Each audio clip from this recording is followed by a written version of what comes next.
హే comrades, so present ride వచ్చేసి ఇంకా return back to Hyderabad from Konaseema. వచ్చిన పనులు అన్నీ అయిపోయినాయి. సో ప్రజెంట్ అయితే ఈ హైవే మీద ఉన్నాం. అమలాపురం టు రావులపాలెం హైవే ఇది. ఇంకా కాస్త ముందర పెట్రోల్ కొట్టించుకుని ఇంకా ఒకటే ఊపు, ఇంకా ఆగిది లేదు ఇంకా విజయవాడ వరకు. సో ఫస్ట్ అయితే కోనసీమ వీడియోస్ అయితే వచ్చేస్తాయి. మధ్యలో నేను అరకు ట్రిప్ కూడా వెళ్ళినా, ఇంకా ఎడిట్ చేయలే. సో ఇవన్నీ అప్లోడ్ చేసిన తర్వాత అవి అప్లోడ్ చేస్తా.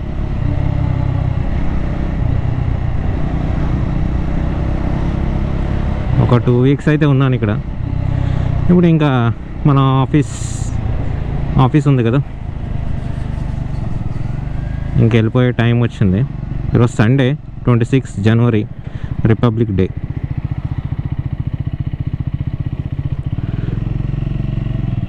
ప్రజెంట్ అయితే మనం విజయవాడ హైవే మీద అయితే ఉన్నాం.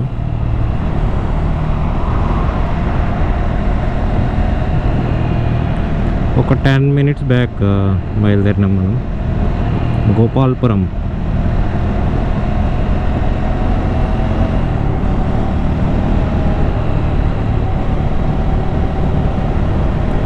ఒక కాన్స్టెంట్ స్పీడ్లో వెళ్తే ఎంత వస్తుందో చూద్దాం మైలేజ్ ఈ రైడ్లో. ఎందుకంటే హైదరాబాద్ టు కోనసీమ అప్పుడు వ్లాగ్ చేయడమే అంత అవ్వలేదు because of heavy traffic Sankranti రోజు. సో ఇప్పుడు మళ్ళీ రిటర్న్ బ్యాక్ వెళ్ళిపోతున్నాను కదా.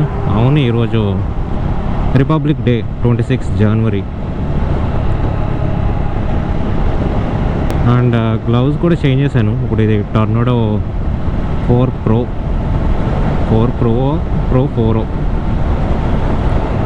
దీని గురించి కూడా ఒకటైతే నాకు అర్థమైంది ఏంటంటే, ఎక్కువసేపు ఉంటే చెయ్యి తిమ్మిరెక్కుతుంది.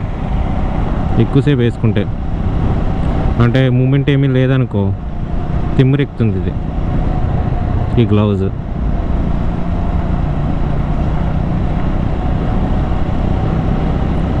ఒక 80 స్పీడ్లో పోతే మైలేజ్ ఎంత వస్తుందో చూడాలి ఈసారి.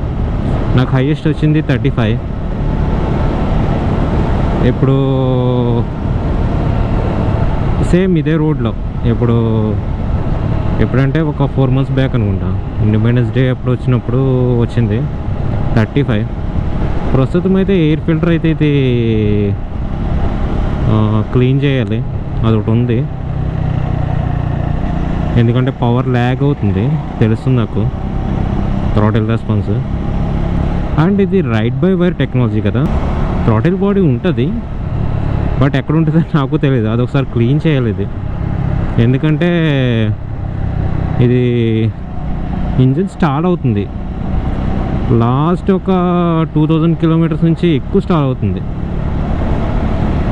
చూద్దాం, అంటే ఎయిర్ ఫిల్టర్ క్లీన్ చేయాలి, అంటే థ్రాటిల్ బాడీని ఒకసారి క్లీన్ చేయాలి. క్లచ్ సెట్ హోల్డ్ చేయగానే మళ్ళీ అదే ఇష్యూ వచ్చింది. ఇప్పుడు మనకు ఫస్ట్లో వచ్చిన ఇష్యూ ఉంది కదా, ఇది ఇంజిన్ స్టాలింగ్ ఇష్యూ. చెత్తగాడు హైవే మీద ఇలా ఆపి ఇంకెక్కడ వేయడానికి దొరకలేదు అడుగు ప్లేస్, పైగా బ్రిడ్జ్ మీద గోదావరిలో. ఇప్పుడు రూట్ ఎటు తీసుకెళ్తుందో నాకు తెలియదు ఇది.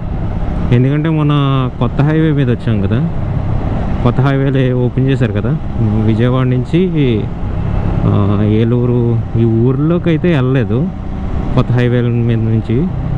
సో ఈసారి రూట్ ఎలా తీసుకెళ్తుందో చూడాలి. మరి నన్ను అవి ఎక్కడెక్కడి నుంచి కనెక్ట్ చేశారనేది నాకు తెలియదు అంత మేర.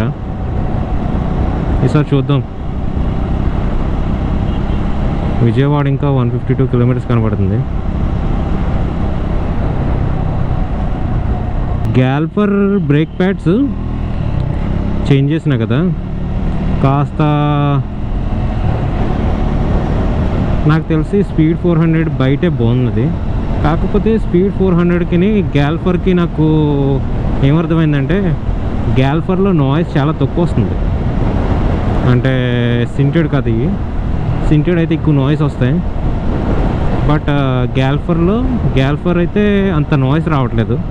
స్పీడ్ 400 బ్రేక్ ప్యాడ్స్ అయితే సింటెడ్ ఇవి సమ్ ఏదో పక్షులు కిచ్ ఉంటాయి కదా, ఆ టైప్ ఆఫ్ నాయిస్ వస్తుంది ఆ బ్రేక్ ప్యాడ్స్ తోటి. అంటే మన స్క్రాంబ్లర్లో వచ్చి ఆర్గానిక్ బ్రేక్ ప్యాడ్స్ కదా, అండ్ స్పీడ్లో వచ్చి sintered brake pads. But sintered brake pads బయట అయితే ఎక్సలెంట్ అది స్పీడ్ 400. అంటే నాకు ఇది ఒక 2500 వరకు నడిపినప్పుడు ఇది గ్యాల్ఫర్ సింటెడ్ ఈ థర్డ్ పార్టీ అన్నమాట. బట్ దీంట్లోంచి అయితే నాయిస్ తక్కువ వస్తుంది. స్పీడ్ 400 అంత బయట అయితే లేవు ఇది. స్పీడ్ 400 బ్రేక్ ప్యాడ్స్ అయితే ఆన్ స్పాట్ నీకు పడతాయి. బట్ గ్యాల్ఫర్ కొద్దిగా లాగ్ అవుతుంది దానికన్నా, అంతే. బట్ మనకి ఇప్పుడు సో ఇటువంటి టెర్రైన్ దగ్గర కాస్త హ్యాండిల్ని టైట్ కన్నా లూజ్ పట్టుకోవడం బెటర్, తేలిగ్గా. 13,000 అయితే దాడిపోతుంది 1 ఇయర్. సో 1 ఇయర్ 2 months దాకా అవుతుంది. 2 months ఇంకా అవ్వలేదులే. 1 ఇయర్ 1 month 15 days అవుతుంది.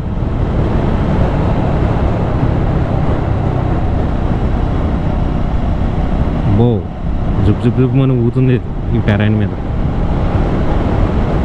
స్లైడ్ అవుతుంది.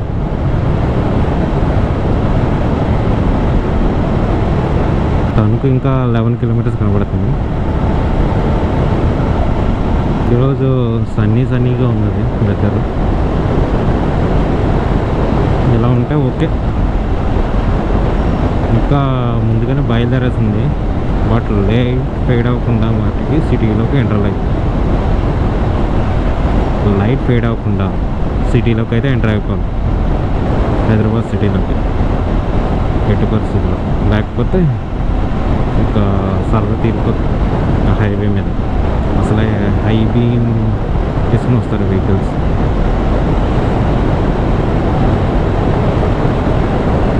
ప్రశాంతంగా ఉంది. ఇలా ఉంటే రైడ్ చేయబుద్ధి అవుతుంది.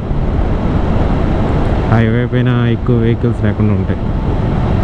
మొన్న సంక్రాంతికి వచ్చినప్పుడు హైదరాబాద్ టు కోనసీమ అలా ఉందనుకో, చిరాకు వస్తుంది. అసలే సిటీలో ఎక్కువ ట్రాఫిక్ చూస్తాం మనం, మళ్ళీ అదే ట్రాఫిక్ హైవే మీద చూస్తే ఎలా ఉంటుంది.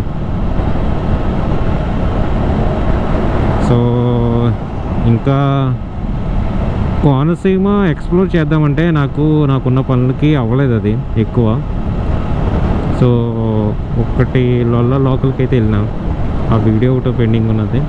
అండ్ ఈ రెండు వీడియోలు అప్లోడ్ చేశాక అరకు ట్రిప్ ఒకటి ఉన్నది, అరకు వనజంగి. సో ఆ వీడియోలు అయితే ఎడిట్ చేయాలి. ఇంకా ఏం ముట్టుకోలేదు. రికార్డ్ చేసి అయితే ఉన్నాయి, బట్ టైం దొరకలేదు నాకు ఎడిట్ చేద్దామంటే. ఇంకా కొన్ని పనుల్లో బిజీ అయిపోయాను. మళ్ళీ ఇప్పుడు హైదరాబాద్కి ఆఫీస్ సాఫ్ట్వేర్ ఆఫీస్ ఇంకా వెళ్ళాలిగా.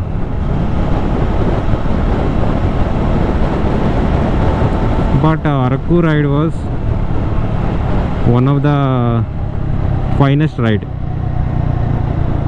అండ్ ఇంకా అది మర్చిపోలేను. అది ఇంకా రోజు పొద్దున్నే లెంగానే వనజంగి సన్ రైజ్ ఉంటుంది కదా, అదే గుర్తొస్తుంది నాకు. వనజంగి ఒకటి, మడగడ వ్యూ పాయింట్ ఒకటి, ఆ 2 సన్ రైజ్లే నాకు ఇంకా మైండ్లో మెదులుతున్నాయి. వన్స్ అక్కడ నేను అరకు నుంచి వచ్చేసాక రోజు పొద్దున్నే అదేదో అలారం లాగా అనిపిస్తుంది నాకు. అది ఎక్కువ రిమైండ్ చేసుకుంటున్నా. ఇంకా అది అలా ఉండిపోయింది. ఇంకా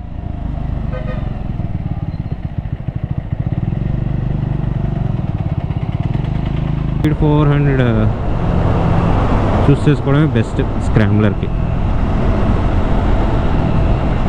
కాకపోతే ఇష్యూ ఏంటంటే ట్రామ్ సర్వీస్లో speed 400 brake pads install చేయాలంటున్నారు స్క్రాంబ్లర్కి.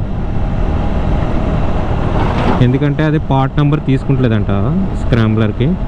So అందుకు సో మనకి మళ్ళీ సర్వీస్ సెంటర్లో ఆర్గానిక్ బ్రేక్ పెడితే వేస్తారు స్క్రాంబ్లర్కి.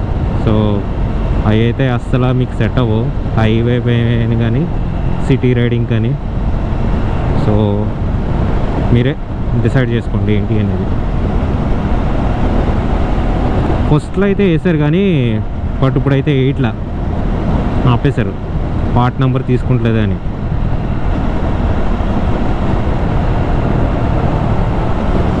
అంటే పార్ట్ నెంబర్ అంటే మనం ఆన్లైన్లో చేస్తారు కదా బిల్లు, అప్పుడు అది తీసుకుంటలేదంట. దానికేనంట స్పీడ్ 400 స్క్రాంబ్లర్కి స్క్రాంబ్లర్ అలా. దీంట్లో లేదే ఎక్స్చేంజ్ అయితే లేదు.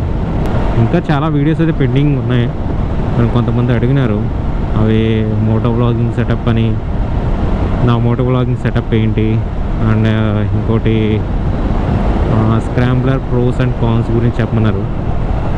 సో ఇవన్నీ అయితే ఉన్నాయి చాలానే, అన్నీ చేస్తా లైన్గా. ఇప్పుడు మళ్ళీ చెక్ చేసుకోవాలి ప్లేలిస్ట్ అంతా ఏం చేయాలి అనేది. వీడియోస్ ఫస్ట్ ఇవన్నీ కంప్లీట్ చేయాలి, దాని తర్వాత అవి మొదలు పెడతాను. సమ్ ఏంటి ప్రోస్ అండ్ కాన్స్ మీరు తీసుకొచ్చా లేదా అనేది మీకే తెలిసిపోతుంది. అంటే అది నా పర్స్పెక్టివ్, ఇది నా పర్స్పెక్టివ్ మాత్రమే, ఓకేనా. అంటే నేనేమి పెద్ద రివ్యూవర్ని కాదు కానీ నాకు అర్థమైన మట్టుకు చెప్తాను స్క్రాంబ్లర్ గురించి. అంటే ఆల్మోస్ట్ 1 year 2 months అవ్వబోతుంది. 1 year అయితే అయిపోయింది, ఇంకా 2nd month రన్ అవుతుంది. ఆల్మోస్ట్ ఒక 13,000+ కిలోమీటర్స్ అయితే అవ్వబోతుంది. ఇంకో ప్రస్తుతం అయితే 12,779. ఇప్పుడు హైదరాబాద్కి వెళ్ళేసరికి 13+ అయిపోతుంది కిలోమీటర్స్. బట్ ఓకే, అంటే మరీ అంత ప్రో రైడర్ లాగా ఏమీ తోలేదు నేను దీన్ని. సంవత్సరంలో 1 year 2 monthsకి 13,000 కిలోమీటర్స్ అంటే ఓకే.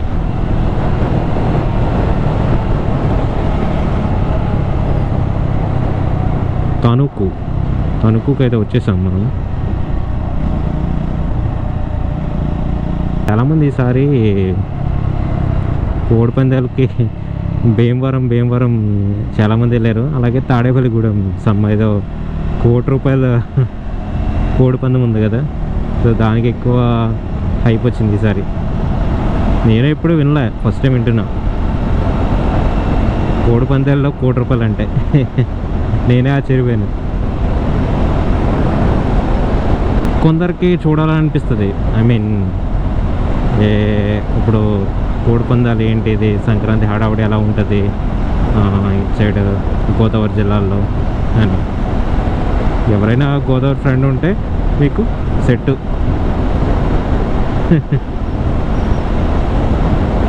అలాగే ఎవరైనా పరిచయం చేసుకోండి ఒకసారి, చూడాలనిపిస్తుంది కదా మీకు కూడా. అంతసేపు అదే సిటీలో ఉండి బోరింగ్, సిటీలో ఉండే అదే ట్రాఫిక్ కాకుండా కాస్త అప్పుడప్పుడు ఎక్స్ప్లోర్ చేస్తూ ఉంటే బెటర్. కాస్త మీకు రిలీఫ్గా ఉంటుంది. చాలామంది ఈసారి బైక్స్ అయితే చూసినా నేను. ఏప్రిల్ RS 457 వేసుకుని వచ్చారు ఇటు సైడ్ కోనసీమకి, భీమవరం, గోదావరి జిల్లాలకి. స్పోర్ట్స్ బైక్ మీద అంతసేపు ఎలా పోరు. నేనైతే చచ్చిపోయింది. ఇంకా అడ్వెంచర్ మీదే కాస్త అనిపిస్తుంది. బట్ ఆ ట్రాఫిక్లో వంగి ఇలా తోలేరు కానీ వాము. లంచ్ కోసం అయితే ఆగిన. So same restaurant Khalil Bhai. So ప్రస్తుతం లంచ్ అయితే అయిపోయింది. Time is around 3:21 and trip వచ్చి 184.1 kilometers అయితే తిరిగింది. సో మళ్ళీ పెట్రోల్ కొట్టించుకున్నప్పుడు మాత్రమే ఇంకా ఆగుతా. ఇంకా నెక్స్ట్ చలో టు హైదరాబాద్. కోదాడ వరకు అయితే వచ్చిన. ఇప్పుడే పెట్రోల్ బంక్లో కొట్టించిన ఫుల్ ట్యాంక్. సో ఇది ఫుల్ అయితే ఉంది. అండ్ దెన్ ఇప్పుడు ట్రిప్ అయితే చూద్దాం ఎంత అయిందో. ట్రిప్ 1 వచ్చేసి 264.4 డివైడెడ్ బై 9.02. 64.4 divided by 9.02 29.31. 29 అయితే వచ్చింది మైలేజ్. నేను 80 to 110 క్రూజ్ చేశాను హైవే పైన. సో ఇక మైలేజ్ అడిగారు కదా, అంటే డిపెండ్స్ అపాన్ రైడింగ్ స్టైల్ని బట్టి, రోడ్ని బట్టి వస్తుంది.